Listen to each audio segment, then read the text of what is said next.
Assalamualaikum barchaga xayrli kun. Bugun tağda motosikletimde video sürüp geldim.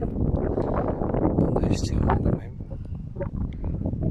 Sebebi altında filka aldım. Filkam benim may gidip durup aslında düşündüm. Video sağlamda yürüp ben videonu getirip alalım. Sonra aytып жиберейин filk şeyletip. Filkаны қайттан ішінде майда қалмаған тіпті мойнынан ағып кеткен. Осыны мен жөндегем. Енді сонда айта кетейін деген мынарда напольник шаң тозаң топырақ кіргізбейтін. Осының ішінде сальник бар, екі пружинасы бар, двойной сальник.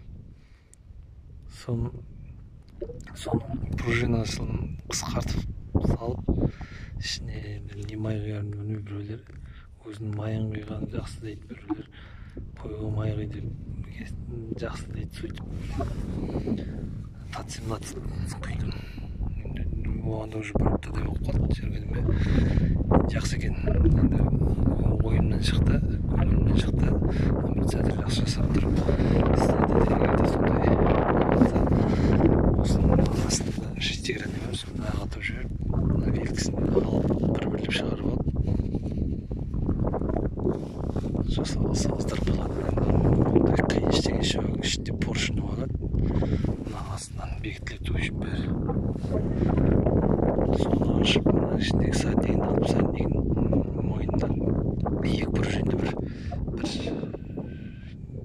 5 миллиметрдей ме алып қысқарттым да қайттан мына кілттеп қайттан салып жібердім.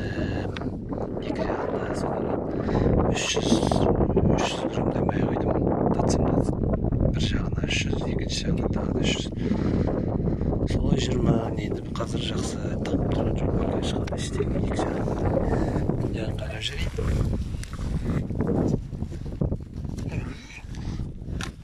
Мен жағада құрғақ. Егерде сіздерде бюджетный вариант енді алып, сальнигін ойдың алып салып жүргенше, оның сальнигі де таптыра ма таптырмай ма білмеймін. Осындай салып жүрсеңіздер болады деп түсіріп атқаным. Алдағы кешірім сұраймын. Енді қалай оңдағанын көрсетіп, мен ол видеоны осы артынан осы видеоға қосып саламын ғой деп жүргем. Оны видеоны кетіріп аттым, білмеймін қалай кетіп қалған. Жақсы, назарларыңызға рахмет. Істеріңіз сәттілік.